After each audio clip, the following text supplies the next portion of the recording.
And thank you all for joining us. Kevin Miller in the morning, KIDO Talk Radio. You know, you just heard the comments of President Trump speaking about Iran. It's got the mine has Iran's name all over it. Definitely President Trump is not speaking softly, but he's still carrying a big stick, kind of the opposite of Theodore Roosevelt. Joining us now to discuss whether or not Teddy Roosevelt and the Rough Riders would work today is the author of The Crowded Hour, Theodore Roosevelt, the Rough Riders, and the Dawn of the American Century. Clay Risen is the deputy op-ed editor of the New York Times and award-nominated author of many, many books, including Single Malt, A Guide to the Whiskies of Scotland. Mr. Risen, welcome to Idaho. Good morning. Hey, thanks for having me. Boy, that's pretty an eclectic nature of your work here, from talking about the single malt, the whiskeys, the Civil Rights Act, and the King assassination. Where would you rank Theodore Roosevelt amongst those topics, sir? Well, it's my new book, so it is my favorite of the moment. But look, it's really one of the great things about being a writer is you get to really write about what's interesting to you. Now, when you were a young man and you told people you wanted to write for a living, did people encourage you? Yeah, my parents were really encouraging. It wasn't always the thing that I definitely wanted to do. You know, like everybody, I kind of went through different things. I wanted to be an architect when I was a kid. But look, my math skills are not where my writing skills are. So that didn't happen. But no, I mean, we always had a lot of books around the house. History is something that runs through my family as an interest. So it was very encouraging. As a young man, did you ever think you'd be at the highest levels, an award winner for your published pieces, and being at the most prestigious paper in America, the New York Times? No. I mean, I did an event for my book tour last week at my old high school, and I will tell you that is not something I ever imagined would happen. That I'd be back speaking before a crowd of people, you know, at my alma mater. It must have been, was it like a bizarro world for you? Because mostly writers stay in the background, they're observing. You never know what you're thinking till they read their work, and there you are. You're the subject as opposed to covering the subject. Yeah, a little bit. It is weird, especially when you really focus on writing books. So it's every once in a while, and you come out with something big, and you put a lot of effort into it, and you go on a tour, and people review, and they're talking about your stuff, and it is a little bizarre. So far, good reviews, so I'm very happy with the attention, but I hear what you're saying. And Mr. Risen, please have a little patience. We'll get to that, but when we have someone who's we definitely will talk about Teddy Roosevelt and your work, but when we have someone who's been at your level, we love to pick their brain and about the writing process. So how many hours a day, a week did you put into this, and including your day job at the New York Times? Well, I'm a pretty rigorous writer, and so I set aside a certain number of hours. My wife goes to bed early. I have young kids, and I'm a night owl. So I could set aside 2 or 3 hours a night. I have a long commute, so I can read on the commute, and then really sort of knowing where in that process I need to expand the amount of work I'm doing. But I was just trying to be, especially in the writing process, try to be very disciplined and having almost like a diet. There's a certain amount of words I'm going to write every day, and not really think back. Just get those words on the page, and then when you go to review, that's where you start to pick things apart and try to improve it. But I really, it's when I'm not much of a runner, but I have friends who run marathons. My approach is kind of similar, where you really, there's strategy, there's thinking about the whole thing, but then also the preparation is so much more involved. You spend so much more time preparing than you actually do in the event itself. So years of research, of planning, of outlining, and then actually sitting down to write it. That's what made it possible. Clay Risen joining us, author of The Crowded Hour, Theodore Roosevelt, The Rough Riders, and the Dawn of the American Century. Did you have a unique first job, like at a local or weekly paper, as a writer that you? I did. I was lucky enough, I guess, to start writing in the late '90s when there were a lot of not very well paying, but very exciting online magazines, and so I did a lot of that. And it wasn't a lucrative beginning of a career, but it was a way to kind of start to get to know people, but also to really just, once you're paid to do something, it just changes the calculus. And so really just being in a situation where people were paying me some money to do some writing, that got me going. But my first gig, I guess, I was living in Chicago and I worked for just a local neighborhood newspaper for about 6 months. And, that was a lot of fun. That got me out into the neighborhood, really sort of allowed me to be curious about my neighbors. And it's something I look back on fondly. Indeed. I was, again, those local papers, they could make such a difference. And you have people that are so committed to that. Clay Risen joining us, Kevin Miller in the morning, KIDO Talk Radio, 107.5 FM, 580 AM. The Crowded Hour, Theodore Roosevelt, the Rough Riders, and the Dawn of the American Century. What about Teddy Roosevelt? Would he work today? It's a good question. I think he'd be, I think one of the things that's interesting about looking at then versus now is on a general level, there are a lot of similarities. The country was changing dramatically. Technology was changing America. The economy was booming, and the population was growing. Immigration was changing the face of the country. You had a political crisis in the sense that the Republican establishment coming out of the Civil War was starting to break down. The Democrats were starting to, regain their footing. And so all of this is going on. And one of the things that's so important about Roosevelt is he was able to cut through a lot of the day-to-day stuff and the politics and see, okay, what needs to be done to really put the country on footing to go forward into the 20th century. And so I'd like to think that someone like Roosevelt would, in today's day, see things similarly. He would say, he'd probably be on Twitter. He'd probably be saying all kinds of things that make people angry, because that's what he did. But I think he'd also have a vision that cut through the daily politics and said, okay, here's where America needs to be, and then have the fortitude and the political strength to push that through. Indeed. Indeed. And I don't know if you know this, Mr. Risen, but apparently there are, we always try to look for Idaho ties. And since Teddy Roosevelt loved the West, apparently he had a fixation for the state of Idaho among his many loves of the West. Yeah. No, Idaho is a state that, like a lot of, let's say some other Western states that he considered just some of the most beautiful land in the country. And in the world, he was a world traveler. He saw all sorts of things, and he loved particularly that Mountain West, and the northern Mountain West was someplace that, especially at the time, was very unsettled, and that you could just go and explore and hunt and camp and all the things that he really loved. So, absolutely. Oh, you think about Teddy Roosevelt and the Rough Riders, and we kind of gloss over the Spanish-American War. Probably his presidency, because U.S. history continues to get so condensed as we have more history to cover. What did you find out about the Rough Riders? Who were they really? So one of the things I wanted to do with the book was to tell the story of the Rough Riders in and of themselves. Not obviously Roosevelt, he created them. He was very much at the center of the story, but I wanted to do it in a way that wasn't just part of his biography. So I really wanted to explore who these men were. And one of the things I found was, on the one hand, the story that we get about them as being this sort of almost like a dirty dozen, but there were 1,000 of them. But these sort of rough and ready Westerners, cowboys, is true to some extent, but they were also actually much more diverse.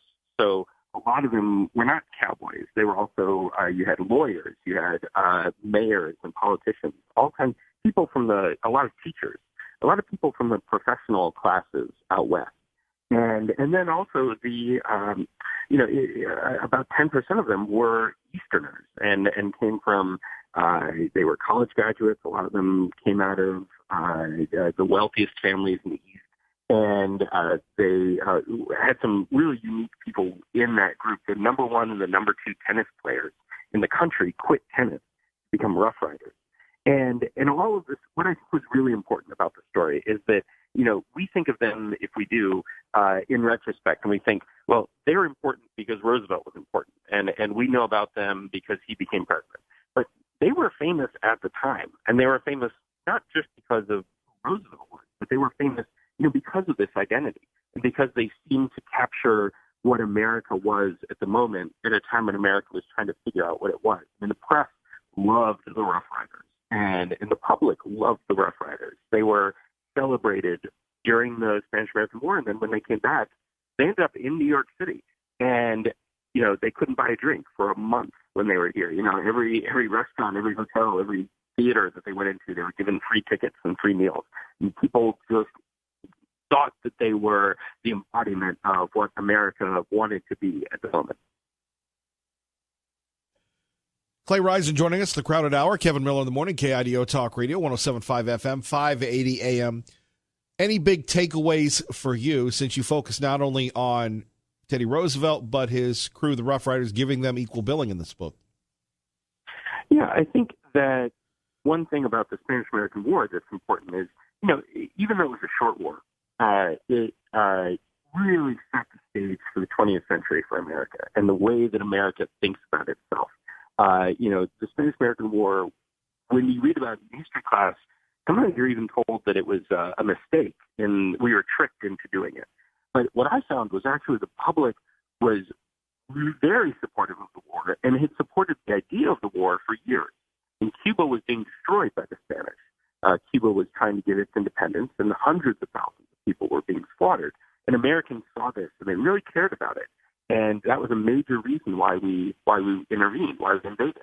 And so, looking at the way that people talked about that and the humanitarian intervention and the need for America to go out into the world, this is the first time we chose to have a war and that we chose to go into another country.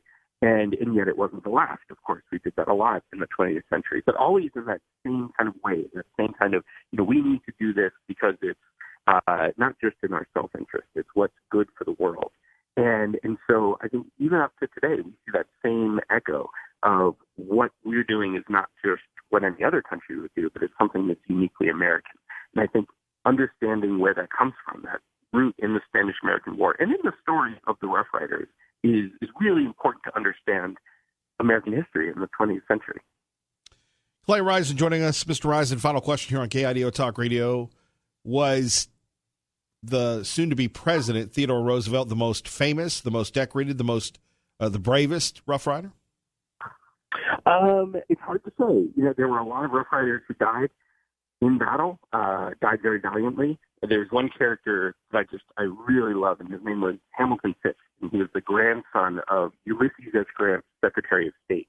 And he was one of Roosevelt's favorites as well. He was a college athlete, but he had also dropped out of college to work on a railroad, and he was, kind of looking for something in life. And so he joined the Rough Riders, and he was he was both one of the strongest and most kind of aggressive and often violent guys, but also a real kind of softie at heart, and people loved him.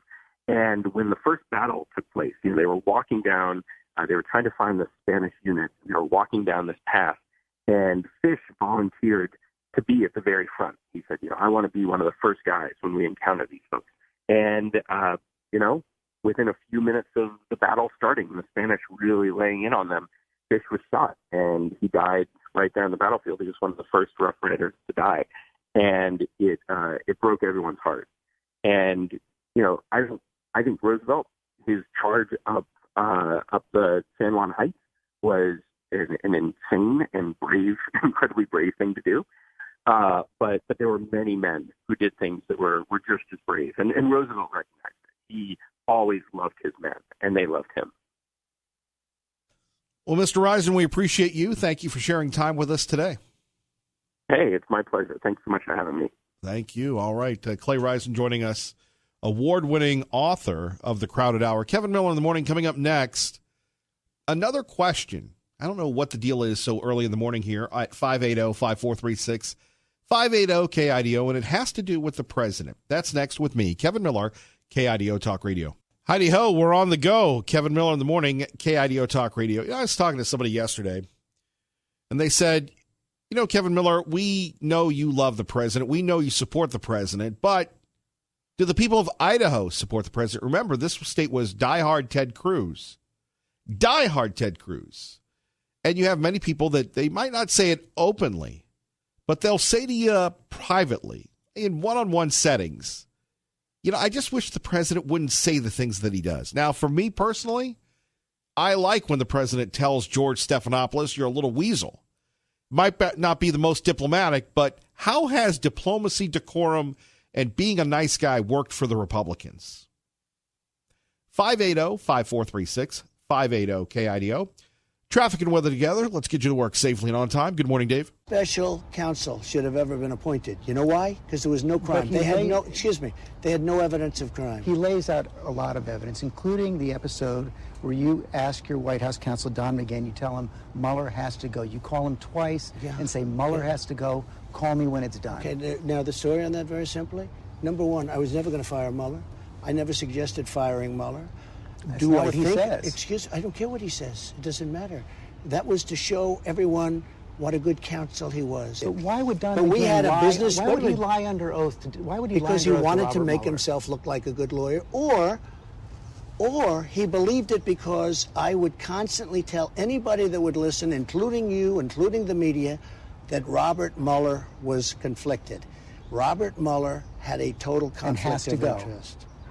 I didn't say that. If you answer these questions to me now, why not answer them to Robert Mueller under oath? Because they were looking to get us for lies, for slight misstatements. I looked at what happened to people, and it was very unfair. Very, very unfair. Very unfair. I gave them 1.5 million pages of documents, right? I gave them 400 or 500 witnesses. I let Don McGahn testify. I let him. He was the White House counsel. I let him. I knew he was going to testify. An interview. You didn't answer questions on obstruction. No, wait a minute. I did answer questions. I answered them in writing. Not on I don't know obstruction. about those. I don't know. I answered a lot of questions. They gave me questions. I answered them in writing. Not on obstruction. Look, George, you're being a little wise guy, okay? Which is, typical for you. Now you have to love that, right? So you have to love that, right? At 580-5436, 580-KIDO. One more time. I answered them in writing. Not on obstruction. Look, George, you're being a little wise guy, okay? Which is, typical for you. Just so you understand. Very simple. It's very simple. There was no crime. There was no collusion. 580-5436, 580-KIDO. Now, do you love that? Which I really do. You're being a little wise guy. Years ago, we wrote a column saying that Donald Trump reminds me so much of that Stone Cold Steve Austin character in the WWE. He is truly, you're being a little wise guy. I'm surprised he didn't say, I'm going to slap you around. His critics will say that's unpresidential. The American people would say that's effective. Do you?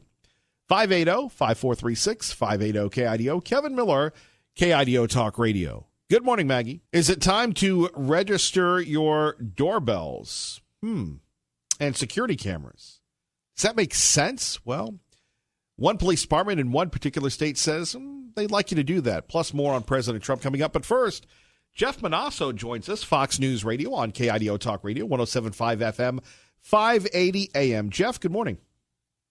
Hey, good morning, Kevin. And we take a look at what's going on here. So we've got this police department in Iowa. They want residents to register doorbells and cameras? Yeah, it's a little town of Waukee, Iowa. It's in suburban Des Moines, where police are asking people to register their doorbell and other security cameras, which authorities say doesn't give officers automatic access to those cameras. They can't just log on and see what you're seeing as a homeowner, but that it's helping them build a registry to request recordings with owner's permission to identify people or vehicles involved in nearby crimes. And we've seen this happening actually at departments across the country. And surveillance video footage that's actually helped solve crimes. So Waukee's saying that, look, if we have a crime in your area, we're going to know that this house, that house, this house has these doorbell cameras or surveillance cameras, and so we can contact them right away, get some of the legwork out of the way, and just say, hey, look, can we get your recordings just to make sure that you haven't picked something up that could be imperative to us solving this case. This is similar, Kevin, to video that from a homeowner's security camera in Brooklyn, Iowa. You remember the Molly Tibbetts case, University of Iowa student who went missing last year. Well, surveillance video, weeks after she had gone missing, surveillance video surfaced, and it was because police that were canvassing the entire area. They finally found this house that had a security camera, and that footage led to the arrest of that illegal immigrant charged with her killing. I saw another case in Cedar Rapids where police began their community camera program last year, and they say that private video there and footage of a 2018 burglary helped them catch a murder suspect. I don't know if you go on the YouTubes of late, but you can see all sorts of crazy things happening on these security cameras that we otherwise wouldn't see as homeowners happening outside our house. So it's helping people kind of keep an eye on their homes, and it's also helping police departments across the country, perhaps track criminals as well. Okay, Jeff Monosso, I've got a question for you. You cover crime and you cover everything that matters, right? I cover a lot. All right. I think it's almost impossible to get away with breaking in and stealing things these days because most cities, even here in Idaho, even in most of our back roads, you've got cameras everywhere. So let's say you break into a place, the police will pretty much know the time. They can check the roads to see who was on the roads at that time. I don't know. I'm surprised that, based on this story and what we're talking about with cameras and such, that crime would be reduced greatly. Maybe it is. I mean, it's becoming harder and harder, and that's a great thing for law-abiding people, for criminals to commit crimes. One story that comes to mind was the Jamie Kloss case in northwest Wisconsin, her kidnapping and murder of her parents. What police did right away is they went along Highway 8, that rural highway alongside of her home, went to all the businesses to see if they could find cameras, video surveillance, images of anything. And that's what police do because these things are omnipresent. I mean, they're everywhere. And there's a report by Next Market Insights that says that smart security devices will be in use in more than 22 million U.S. homes by 2020. So a lot of people are using them, and they can be of incredible help in insight in terms of, like, for example, a kidnapping. You've got a kidnapping, and you're in, say, Waukee, Iowa, and police have this registry. By the way, 20 people have signed up for it already, and they've got this registry, and they can go, okay, so there's these houses that have them. Bam, we're going to call them up right away and say, get us your video footage right away. It takes some of the legwork and it takes some of the time out of trying to help solve these cases that are so imperative in terms of timing. So it's a helpful tool. Jeff Monosso, we appreciate you. Thank you. You too. All right, Kevin Miller in the morning, KIDO Talk Radio. Phone number is 580-5436. 580-KIDO. Now, KIDO Talk Radio is your home for Fox News on the radio. The president talking to Fox and Friends, and we're asking you may love what the president does. Do you love that he gives people the smacks like he does coming up with Nancy Pelosi and like he did previously with George Stephanopoulos? And here's Nancy Pelosi. We are honoring our oath of office to protect and defend the Constitution of the United States. Yesterday, the president gave us once again evidence that he does not know right from wrong. It's a very sad thing that he does not know right from wrong. I believe that he has been involved in a criminal cover-up. Mr. President, was there a criminal cover-up? Well, you know what? I'll go with what Mark Levin said, because nobody could say it better. It's a fascist statement. It's a disgraceful statement. I call her Nervous Nancy. She's a nervous wreck. And I'll tell you what, for her to make a statement like that is outrageous. Her party got caught spying. I mean, if you look at what happened, Hillary Clinton, with the money that ultimately went to Russia for the fake dossier, that total fake pile of stuff, that money gets paid. And by the way, the amount of money that was paid, and it was paid by Hillary Clinton and the DNC, and it went to Russia. That's the criminal. And when you look at what happened in terms of the campaign, when you look at what happened in terms of the spying, she never mentions that. Isn't it amazing that constantly, every day, somebody gets a letter, come into Congress, because, it's like death through 1,000 wounds. And I will tell you, it's so unfair what they're doing, and I really think that people are wise to it. But when Nancy Pelosi makes a statement like that, she ought to be ashamed of herself. It's a disgrace. And she spent most of her time condemning you in her press conference. What else is new? Meanwhile, Brian, the big thing, though, is they spied on my campaign. That's probably one of the great criminal acts of all time. Now, Mr. President, it was kind of interesting. Andy McCabe. And there you have it. Hey, Kilmeade, let the president finish. 580-5436, 580-KIDO. Coming up, the president defends Kellyanne Conway. But does this inspire you? Or do you think an Idaho way would be like Theodore Roosevelt? Speak softly and carry a big stick. 580-5436, 580-KIDO. We go to Pro-Life on KIDO Talk Radio with Kevin Miller. Good morning, Pro-Life. Yeah, most of us conservatives and Republicans, we're Christian people, so we think that we have to be nice to people that are crooks and liars and are really evil people. And that's gone on for a long, long time. You take Mr. Romney, for example. He should have just really tore into Obama and said that Obama was a lying crook, a socialist, communist kind of a guy, but he couldn't do that because he's too nice. Well, but with Mitt Romney, with all due respect to Mitt also was, and the criticism of now Senator Romney at the time, he would go after Republicans far more viciously than he did the libs and President Obama. Right. Yeah, he criticized President Trump more than he criticizes Obama. And that's the problem on the right. We have to change our whole culture. We have to get real aggressive against people that are evil. And we haven't been doing that. I just have one more comment. This decision by the Idaho Supreme Court having to do with what police can do, that is legislating from the bench. They should say, we're going to leave this up to the legislature. We're encouraging the legislature to make the rules of what the police can do. I don't like what they did. Well, look, we're going to ask them to limit what you can do. All right. They'll try. Well, God bless you. The best program on radio. God bless you, brother. Take care, Pro-Life. All right, see you. All right, see you. Liberty Linda joins us now on KIDO Talk Radio. Good morning, Liberty Linda. Good morning, Kevin. First of all, I have to tell you that Tom Munz asked me to tell you he really misses you and the show.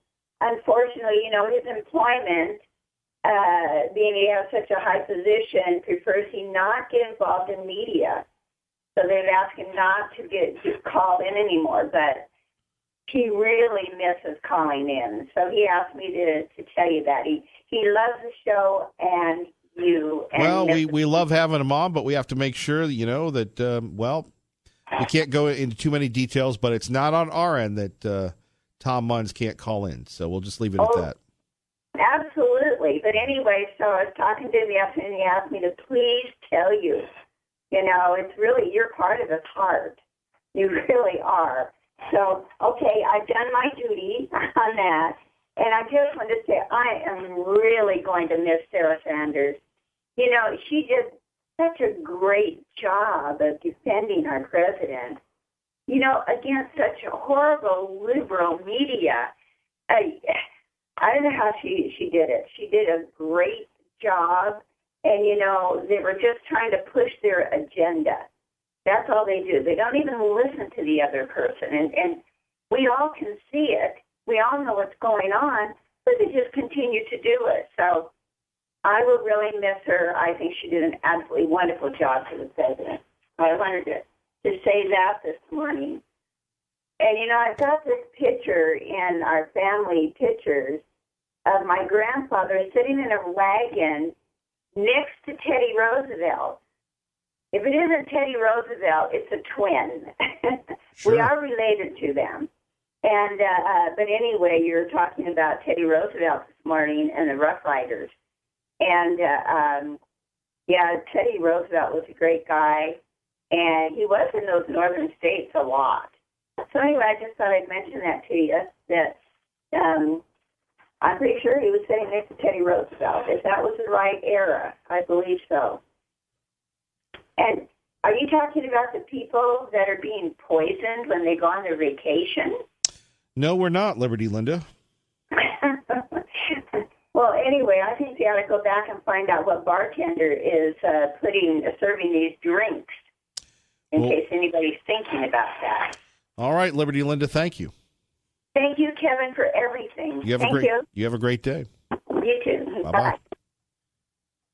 Pete from Mountain Home joins us now on KIDO Talk Radio with Kevin Miller in the morning. Hello, Pete. Good morning, Kevin. I just want to say I supported Ted Cruz in the primary, and I am incredibly glad that Donald Trump won and became our president, because I don't think Ted Cruz would.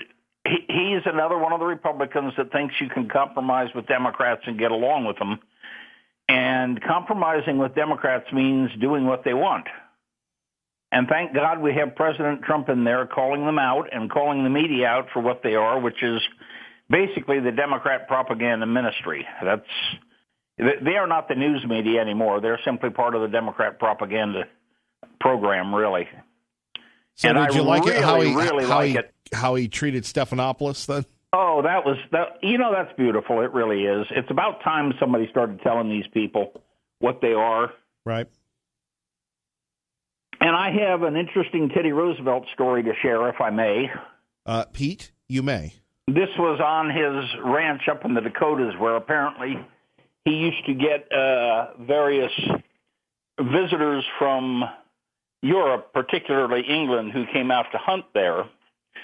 And I don't know if you're familiar when back in the day when you were in service with somebody in England with like one of the dukes or whoever, the local aristocracy, they were referred to as the master.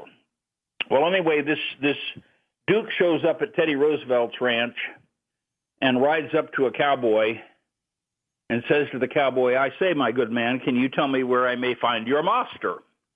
And the cowboy looks at him and says, "He ain't been born," and rides off. And that's pretty much all you need to know about America versus England. Pete, God bless. God bless you, Kevin. And just remember, our masters ain't been born. Tell that to the libs. Well, they just got to realize that. That's, going to be tough for them. Catch you later, Kev. Have a great day, Pete. You too. Coming up next, the future of Kellyanne Conway and Sarah Sanders. Kevin Miller, KIDO Talk Radio. KIDO Talk Radio, phone numbers 580-5436, 580-KIDO. So we've got the president recently making comments concerning Nancy Pelosi, telling Stephanopoulos, "Look, George, you're paraphrasing here, you're a little sneaky little guy. Don't try me with the gotcha questions. They've tried to ruin my presidency, and it's not going to happen." Now you have people saying that Kellyanne Conway, the president's most ubiquitous defender and one of the most polarizing, should be fired. Here's how the president responded with our friends, Fox and Friends, on KIDO Talk Radio. One of the people on your staff that we're all curious what's going to happen with is yesterday the Office of the Special Counsel, and this is not the Mueller Special Counsel, recommended that you fire Kellyanne Conway because she has repeatedly violated the Hatch Act, where she has essentially, the Hatch Act, let me explain for the folks, prohibits government employees from engaging in certain political activities while on the job. They say, the Special Counsel's office says she disparaged Democratic presidential candidates during TV interviews and social media. She was a repeat offender, and now they're calling on you to fire her. So our question to you is, what are you going to do?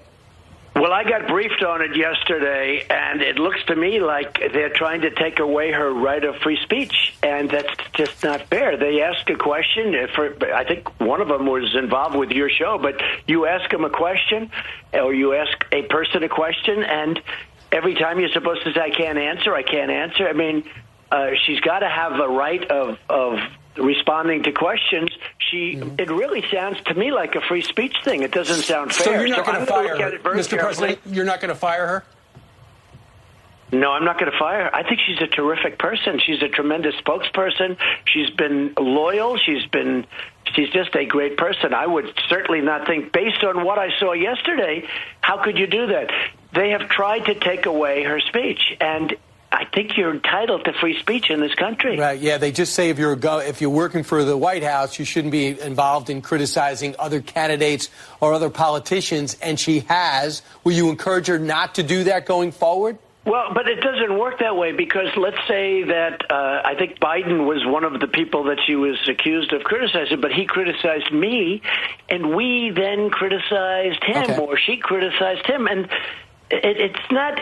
she's making a point. She's trying to make a point. And how could you do this? Basically, you'd have to take a person off. A person wouldn't be able to express themselves. And I just don't see it. Now, I'm going to get a very strong briefing on it, and I'll see. But it seems to me to be very unfair. It's called freedom of speech. It's called freedom of speech.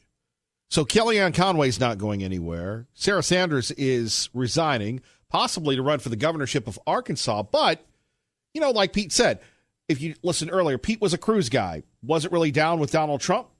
Now he's president, appreciates what he does, but there are a lot of Cruz people. Like, you know, I know so many of them. You know people. They liked Ted Cruz. They think that you don't need to insult people to get your way. Many people, many prominent Republicans say, you know, if he would just be quiet, he'd get more done. And not calling Stephanopoulos, you know, you're a little wise guy, George. I'm not surprised. More on that in a minute. Do you approve of the president's behavior? Traffic and weather together. KIDO Talk Radio, 107.5 FM, 580 AM. Kevin Miller in the morning. Good morning, Dave. And coming up, here's another good one. Is there any good news to wake up to in the morning? I don't know. It's just, you can't get angry. You just have to sit back and think to yourself, oh, the devious little libs. According to military.com, reports that California Democrats, Jackie Speer, has issued an amendment to the Defense Authorization Bill that would prohibit gender segregation at the Marine Corps. If Speer's amendment goes through, all Marine training must be co-ed in 8 years. So in other words, whatever service you went to, whether they call it basic training or boot camp, you've had segregated camps for quite some time. Coming up, is it time for the Marines to get their act together and co-ed, rough, buff, and in the stuff? It's an old T-shirt. Fox News next. Stay with us.